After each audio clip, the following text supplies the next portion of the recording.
Greetings, Star Warriors. Welcome to the Outer Rim. Today we're going to examine proof that Star Wars sucked under George Lucas and Disney is revitalizing it. And I'm going to start off this video by doing something a little bit different. I'm going to go to close to around the end of the article first and read you a small part of it, and then I'll go back to the beginning. The article, by the way, is entitled, How Disney Revolutionized an Irrelevant Star Wars Franchise by the fake Patrick Stewart. This was written 20 hours ago, by the way, or published 20 hours ago. So, near the end of this article, the fake Patrick Stewart argues, if you honestly think that Disney is ruining Star Wars, then why are we having so many celebrities flocking to be included in these films? When they would want to save their careers and stay away? Disney is what saved Star Wars from irrelevance, and we should be truly grateful, not angry. Okay, so eventually we're going to examine what celebrities he's talking about. Not that celebrities being included in Star Wars is an indication of anything at all. I just wanted to give you an indication of the sort of mental invalid we're talking about here, the fake Patrick Stewart. Okay, so he starts out, with Star Wars going nowhere for 10 long years, Disney came in and saved the day from its mainstream irrelevance.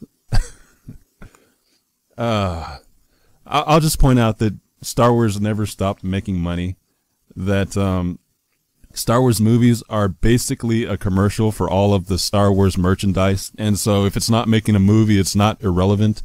The movie is basically there to sell the merchandise.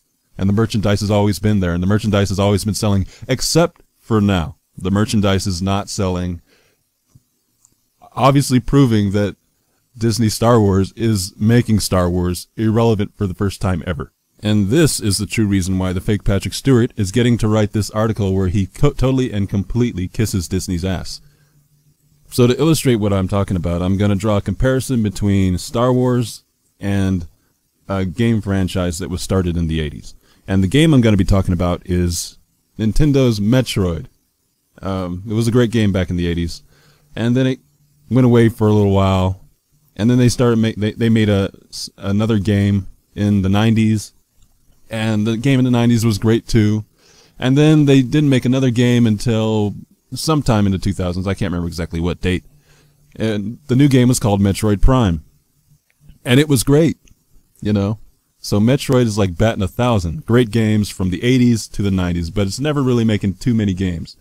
But Metroid Prime was a smash hit, and the next year or year and a half or 2 years later, they come out with Metroid Prime 2, because Metroid Prime was such a smash hit.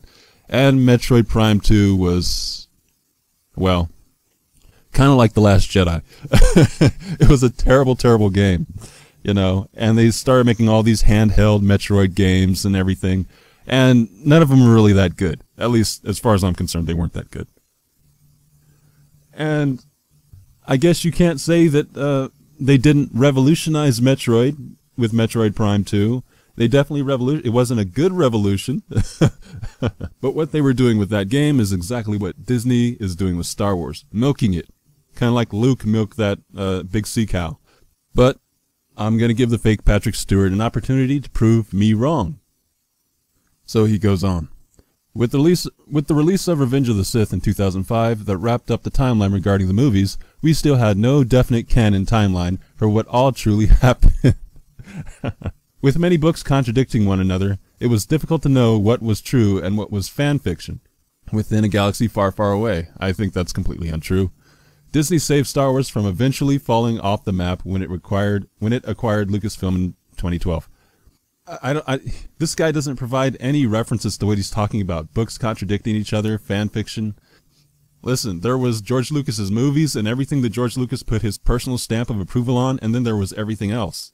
And everything else was apocryphal, like books and comics and everything. But George Lucas didn't consider any of that to be canon. He just left it open for the fans to make that decision on their own. If you were a fan of that stuff and you wanted to consider it canon, he didn't care if you did. But there was always a possibility that George Lucas would come in and contradict all of that stuff with further films in the Star Wars franchise. And my problem with this guy's line of thought at all is the fact that Disney seems to think that using books and comics and games to tell part of their story absolves them of the responsibility of actually telling a full story when they're making a film. You know, they don't have to tell you who Snoke is. They don't have to tell you who Finn is. They don't have to tell you who Rey is. They don't have to tell you who anybody is because they have books and games and, you know, other mediums to which they can tell those stories. It's completely ridiculous. Don't give me a movie where a main character's background is unimportant. Now, I know that statement has angered many fanboys out there, but take a seat, young Skywalker. This is where the fake Patrick Stewart pretends he's not a fanboy. And hear me out on this matter. Disney saved Star Wars, and it's as popular now as it has ever been, which is why it's not selling any toys. Just look at all the Hollywood elite flocking to these films now. Jesus. It's also made the careers of up-and-coming stars, starting in the 1970s. Harrison Ford was gaining popularity coming off of his appearance in American Graffiti in 1973, but it was Star Wars and then Indiana Jones which transformed him into a Hollywood icon. Yeah, that's Harrison Ford. That's back in the day when Star Wars was great. His career took off due to his inclusion within a galaxy far, far away. Up until Disney acquired Lucasfilm, how many big-name actors have you seen in Star Wars? The correct answer, just a few, with Liam Neeson as a prime example. But even that, at that point in his life, he wasn't nearly as big as he is now. Neeson only had Schindler's List under his belt, which made his name, indeed, well known within the movie mainstream. Now, fast forward to The Force Awakens and The Last Jedi, where big-name actors flocked to the franchise. Daniel Craig, a.k.a. James Bond, played the role of the stormtrooper that was in the holding cell with Rey. The lifelong friend of J.J. Abrams, Greg Grunberg, played the small role of Snaps Wexley, the reconnaissance pilot who located the Starkiller base. Gwendolyn Christie from Game of Thrones dons the chromed armor of Captain Phasma, with many other Game of Thrones stars making cameos in the recent Star Wars films. Joseph Gordon-Levitt played the voice of Slow Win Low, the alien on Canto Bight, who snitches on Finn and Rose in The Last Jedi. Are you seeing a trend here? Let me go back to the beginning. So, Daniel Craig plays a stormtrooper. He's got a mask on his face. The guy in Heroes plays a pilot. Greg Grunberg. I'll never be able to remember Greg Grunberg's name after I finish reading this article because he's not a huge celebrity. He got a small role in the Star Wars movie because he's friends with J.J. Abrams, the director of that Star Wars movie. Gwendolyn Christie, huge disappointment. Has anyone here seen a character that looks like Gwendolyn Christie in a Star Wars movie? No, because she never unmasked herself. She wore a mask the entire time, just like Daniel Craig. And who else? Blah, blah, blah, blah, blah. Oh, yeah, Joseph Gordon-Levitt got to be the voice of an alien creature. Big deal. None of these people really are showing up on screen with their celebrity faces, except for Grunberg. And who knows who Grunberg is? By name, you know, nobody. Rogue One showcased a lot of new faces, but they still managed to land a prominent actor by the name of Donnie Yen, probably one of the best martial arts fighters in history. Donnie Yen is not a prominent actor. He's exactly what you said there, a martial arts fighter. A martial arts fighter, not a prominent actor. I didn't know who Donnie Yen was before Rogue One came out. I'd never seen him before. And if I had seen him before, I didn't know who he was. I mean, if Donnie Yen was a prominent actor before Rogue One, then Natalie Portman was a prominent actor before Episode 1. Carrie Fisher was a prominent actor before Episode 4. Mark Hamill was a prominent actor before Episode 4. I mean, what are you talking about here? There have been tons of prominent actors in Star Wars long before Donnie Yen. There hasn't even been a mention of Samuel L. Jackson. You know, I mean, what the hell? Or Billy D. Williams, or Alec Guinness. What the... There's been, no, if we're talking about voices, no mention of Frank Oz. Looking at The Last Jedi, we can see the attraction Star Wars is starting to have on more prominent actors. Benicio del Toro joined the universe as DJ, the freelancing splicer for hire. Another prominent actor who had a completely irrelevant role in the film. Yeah, he had a big role. It's not like the film needed that role. That entire story plot didn't need to happen. That's what they... It's either a throwaway actor, a throwaway character, or a throwaway scene that they're saying that these big-name actors are attached to.